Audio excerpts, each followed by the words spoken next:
Hello and welcome to News in Depth here on TVP World with me, Ashim Kumar. For months, the question of using frozen Russian assets has deeply divided the European Union, with sharp disagreements over legality, risk and precedent. Now a new element has entered the picture: the launch of the International Claims Commission for Ukraine in The Hague. While the fate of roughly 210 billion euros in frozen funds held in EU banks remains contested, the Commission aims to document damage, assign responsibility and lay the groundwork for compensation. How does this move the process forward, both in delivering justice for Ukraine and holding Russia accountable for its aggression? Well, joining us now is our TVP World Correspondent, Alex Cadier, to explain it all to us. Alex, hello, welcome. Good afternoon. Good afternoon. Okay, so give us a bit of background. This approximately 210 billion euros being held in EU banks. Where's it come from? Who does it belong to? Who's holding it? Yeah, well, that's the important basic question. These are Russian central bank assets being held in different parts of the European Union, around 220 billion euros worth. There are some being held outside of the EU, and we'll come back to that. The overwhelming majority of these assets from the Russian central bank held right here in Brussels, right here in Belgium, about 180 billion euros worth of those assets held by Belgium. Now, it's not unusual for foreign central banks to hold their assets, or at least some of their assets, in Europe. It is a high liquidity market. It is also a secure market, a reliable, stable market where the financial institutions are transparent and reliable. So other big foreign powers, including China, including Gulf countries, will have some of their central bank assets held in the European Union. But of course, those assets were frozen in February 2022 when Russia launched its full-scale invasion of Ukraine by the European Union's sanctions on Russia. Quite an unprecedented move, and certainly that they have... Sorry, yeah. Alex, sorry to interrupt you, but I do want to share a soundbite on exactly the topic I think you're going to move on to from Chancellor Merz. That should be coming up in a second. Let's not deceive ourselves. If we do not succeed, the European Union's ability to act will be severely damaged for years, if not for longer still. We will show the world that, at such a crucial moment in our history, we are incapable of standing together and acting to defend our own political order on this European continent.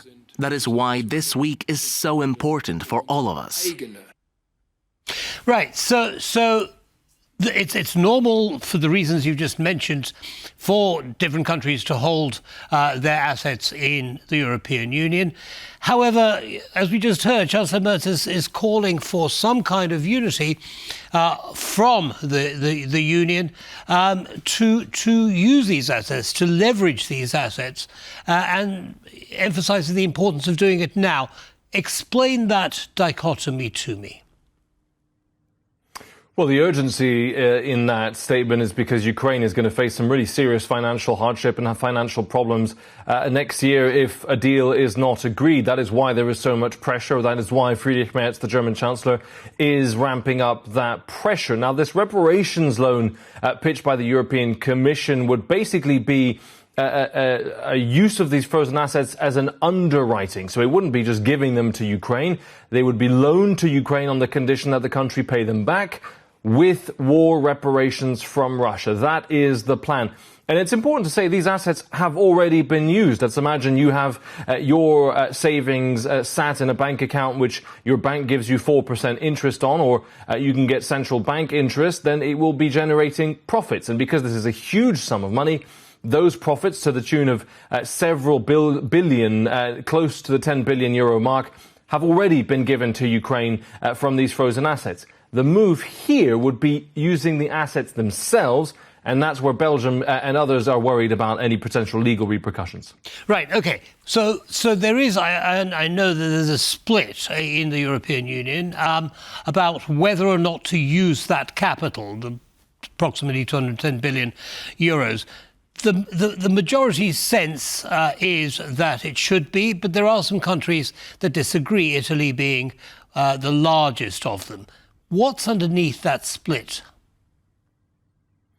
Well, yeah, Italy the largest, but Belgium very much leading the charge because so much of those frozen assets are held here in Brussels, here in Belgium. The Belgian Prime Minister Bart de Wever does not want his country to shoulder the liability for this reparations loan. We've heard an initial figure of 140 billion euro loan. It's gone down to 90 billion.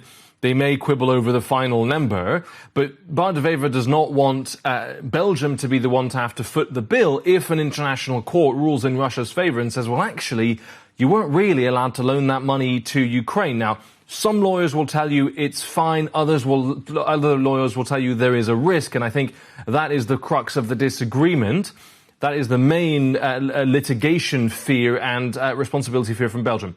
The other aspect is trust in the financial institutions, trust in the financial markets. Other countries wanting to keep their sovereign assets in the European Union may think twice. They may go, well, if Brussels can just take these assets and loan them to another country, we may want to pull them out of Europe altogether. Now, the response from the Europeans will be, well, just don't invade your neighbour and we won't have to sanction you in the first place. But there is still concern. Those other objections, Bulgaria, Italy, the Czech Republic, we imagine will probably fade away if Belgium backs down. But for now, Bart de Wever, the Belgian Prime Minister, has had individual meetings with Commission President Ursula von der Leyen, with Keir Starmer, the UK Prime Minister, and with the German Chancellor Friedrich Merz. As of the last few hours, Belgium's answer is no way. But with all the countries that you mentioned, surely there must be some way of underwriting Belgium in case there is, a claim by Russia that is supported by the courts. Yeah, well, that's the big question at the European Council meeting in a couple of days right here in Brussels, all 27 heads of state and government in town. The other member states are going to have to figure out, well, how do we convince Belgium that they're not going to go this alone? How do we say we will take a part of the pie if this goes wrong? We've heard the Germans say that they will commit a certain amount of these reparations loans as underwritten by them.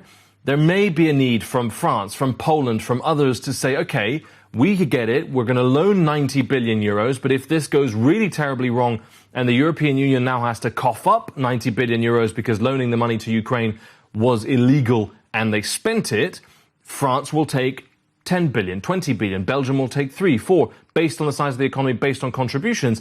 But not all member states are going to want to do that.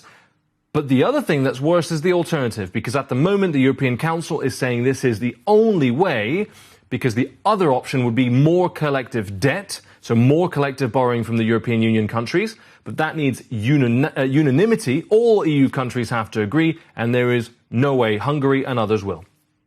Right, OK. Now, we've got a soundbite from Kaja Kallas, which I'd like to share, and then I'll get your view on it. It is very hard. It's very difficult. Of course, today we also heard Belgium's worries, and I think everybody around the table understands Belgium's worries and is willing to share those burdens. I really, really do hope that we will achieve results Thursday, but right now, I mean, I'm optimistic by nature, but I'm also seeing how difficult it is. So I don't want to give any estimates. I'm saying that the work is ongoing. Right. So on the one hand, she's underlining what you just said, Alex, but there is an air of pessimism there. What do you think's behind that? So, Ashim, I've just slightly lost the sound quality in my ear, so I can't hear you very clearly. But I heard pessimism, and that is enough for me to go on in this particular example, particularly as we heard from Kaja Kallas, that there is difficulty in these negotiations. Now, the European Commission that she represents and the European Council, the council that hosts the EU member states, really pushing for this very hard. But, of course, the Belgian position for now has been a solid no. They do not want to move on this. They do not want to move forward. They've had warnings from their lawyers that there is a real liability here. We've also heard Bart de Wever, the Belgian Prime Minister, say of Russia that this is not a country that Belgium is at war with. Perhaps softer language than Eastern flank EU countries would take. But certainly, if you're Kaja Kallas, if you're the Commission, you're trying to get this through, you're trying to fund Ukraine in extremis kind of at the last minute for the next couple of years, and you see Belgium blocking it, it's very, very difficult to imagine a path if Belgium says no and other countries join in as well. The Council, which of course organises these meetings, says the only way, this is European officials that I've been speaking to, the only way for this to move forward is with the reparations loan. There will be no discussion about collective debt, and they will keep the leaders in the room in Brussels for as long as it takes. For now, the meeting is scheduled to last 2 days, Thursday, Friday. Antonio Costa, the Council President, absolutely fine with this dragging on late into the night, into the weekend if it has to, so you can expect some pretty spicy crunch talks here in Brussels. Right, well, we look forward to those spicy crunch talks. But the thing is, I mean, if we look at it strategically, Alex, we've got a situation where the US is pulling out, is withdrawing its support generally for Ukraine. We've got European countries who are divided on their support for Ukraine. Surely we can't afford not to find a solution, because it simply means that Ukraine's going to go down the drain, isn't it? Yeah, well, you could imagine a scenario where the US support has vanished, the European unions are still locked in a lengthy Brussels-based debate, and Ukraine is now facing the prospect of a pretty uncertain financial future. For next year alone, Ukraine needs about 70 billion euros in extra financial assistance to keep defending itself against Russia's full-scale invasion. That's on top of its own budget through the taxes it raises. So clearly, that number of 140 billion that I mentioned, that beginning number, was to cover Ukraine over the next couple of years. Perhaps that will be lower to get to 90 billion to cover Ukraine for the next year. But it's very clear US support for Ukraine in terms of financial contributions has basically disappeared. Over the last few months, European support has gone down as well. Talking to Kaja Kallas in the last few days, she pointed out that actually this year is a record year for European support, but that there's just been a dip in the last few months. This is perhaps something that we miss when we... Go ahead. Yeah, I do want to move on in the last few minutes that we have left, Alex, to the Claims Commission for Ukraine. What's that all about, and how does that change the picture? Yeah, that's a great question. So the Claims Commission is effectively a body, a commission being set up by the Council of Europe, sponsored by at least 25 countries, but there may be more. It's part of a three-part process for post-war reparations for Ukraine from Russia. So the first step was a register of damages, 60,000 individual claims from individuals, from the Ukrainian government, from others, listing out all the damage that Russia has done. That can be one individual house blown up, or a railway station, hospitals, civilian infrastructure like we've seen the Russians bombing in Ukraine over the last few years. 60,000 claims. This new commission will then say, well, okay, what does Russia owe for all the damage that it has done? Because under international law, this war is completely illegal, therefore Russia is liable. This new commission will go through each individual claim and put a price tag and explain what Russia needs to pay. The question after that will be, where does the money come from? Of course, Russia will be expected, legally at least under international law, to pay reparations to Ukraine. But what if it doesn't? That is the big question in Brussels. What if Russia, as they expect, just says, we completely reject this ruling, Europeans are talking nonsense, we're not going to pay a penny to Ukraine?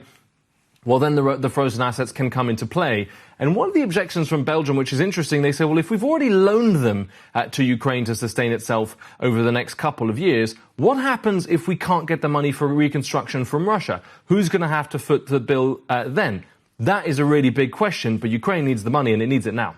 But surely the money to pay those reparations would come from the capital that Belgium predominantly holds, wouldn't it? Well, that is one of the questions. So the profit will be used no matter what, right? The little cream off the top that they take from interest rates, which is Belgian central bank interest rates, to pay for Ukraine. But you're talking about somewhere between 4 and 9 billion euros a year. The reconstruction cost for Ukraine is estimated at $500 billion. So already, just the profits will not be enough. if they take the frozen assets and loan them out to Ukraine, there may be some questions about whether or not they can use them then for reconstruction. One argument from the Belgian side is let's keep them, let's not touch them. And what is absolutely clearly legal is that if this commission and the Council of Europe Commission determines that Russia needs to pay, let's say, $500 billion worth of reparations, if Russia doesn't, Europe is absolutely entitled to take the frozen assets, more than 200 billion euros worth, and give them to Ukraine to pay for at least half the reconstruction. But again, all very complicated. And one final point, Ashim, at least on this, is that if there's a peace deal negotiated by the United States which hinges on the fact that the EU has to either give it for investment in the US or give it back to Russia to ensure peace, all of these efforts are out the window. Well, indeed, and let's hope it doesn't come to that. Now, just clarify for me, Alex, would you, how having this commission make these lists circumvents the objections that Belgium, Italy and other countries have put forward, the objections that they put forward to distributing that capital and even perhaps the interest from that capital? Yeah, so you've got two different things here. The commission that they've set up, well, Reparations Commission, would very much be a post-war settlement. So when you come to that day of, President Zelensky, President Putin, perhaps unlikely, they get together, they sign a peace deal brokered by Donald Trump. He will doubtless be there as well in this hypothetical scenario. As part of the agreement, there is a legal requirement for Russia to pay reparations because they have destroyed Ukrainian cities, they've destroyed Ukrainian infrastructure, and their war against Ukraine, their invasion of Ukraine, is illegal. So too is the annexation of Crimea. We're going back to 2014. Now, this commission would then list out, effectively, the bill. So it's very much like if someone walks into a restaurant with a baseball bat, smashes up the windows, breaks the chairs, destroys the cooker, this commission then comes in and says, well, that chair was worth $40. This cooker was worth $2,000. Here is the list of things that Russia needs to pay after the fact. So in that sense, Belgium is very supportive of this new commission for listing out the damages that Russia needs to pay post-war. But when it comes to using Russian assets that are frozen in Europe now to fund Ukraine's war effort now, rather than holding it back and using it post-war if needed, that's where Belgium has an objection. All right. So basically, if the court, if the international court says, yeah, Russia's got to pay this, then no one has any objections to releasing those funds. Now, just in the last minute or so that we have, what is your sense, Alex, of the EU? Are they finally taking the gloves off in terms of their response to the damage and loss of life that Russia has caused in Ukraine? Are they finally getting towards a place of unanimity? Yeah, well, I'll tell you what, Ashim, we were reporting here from Brussels on TVP World just last week about something, as I described, something very, very big happening very, very quietly here in Brussels. Now, those frozen assets are only frozen under EU sanctions. And at the moment, or at least in the past, since the start of the full-scale invasion, those sanctions had to be reapproved by member states, all of them, every 6 months. So you had a very familiar diplomatic dance of Hungary, usually, every 6 months saying, no, we don't want to renew this. We don't want to help you with sanctioning Russia. We don't want to be part of this. And the Commission and the Council and other member states having to negotiate with Hungary, find a way to get Hungary on board, to put pressure on Viktor Orban to renew the sanctions so that the sanctions on the shadow fleet and the frozen assets stayed in place. They made a change just last week under emergency powers, which means that doesn't happen anymore. The assets will stay frozen indefinitely until two things happen. One, Russia ends its full-scale invasion of Ukraine, its war of aggression, and two, pays reparations. This also means, and this is where showing teeth is really happening from the European side, if the US brokers a deal with Russia saying, well, we'll give you half of the frozen assets back now and half when you're nicer in 5 years, the EU will say absolutely not. And there's nothing Donald Trump's allies, Viktor Orban and others, can do to prevent the EU from keeping those assets. So in that sense, it is strengthening its position. But I think when it comes to the frozen assets, a lot of the member states, the Council, the Commission, have also been quite understanding of Belgium's concern, because it isn't fair for a relatively small country to shoulder an enormous multi-billion euro burden. So this is kind of par for the course in Brussels. These high-profile meetings, all the leaders come into town, they hash it out over coffee until 2 o'clock in the morning, and then white smoke or not, and then they go into the next day. Usually, they get it done. They get it done. Well, we certainly hope they get it done this time. Alex, as always, thank you so much for sharing that analysis with our audience. Have a good evening. Pleasure's all mine. Thank you. Thanks. Brings us to the end of this episode of News in Depth. Don't go away. Lots more coming up. Bye for now.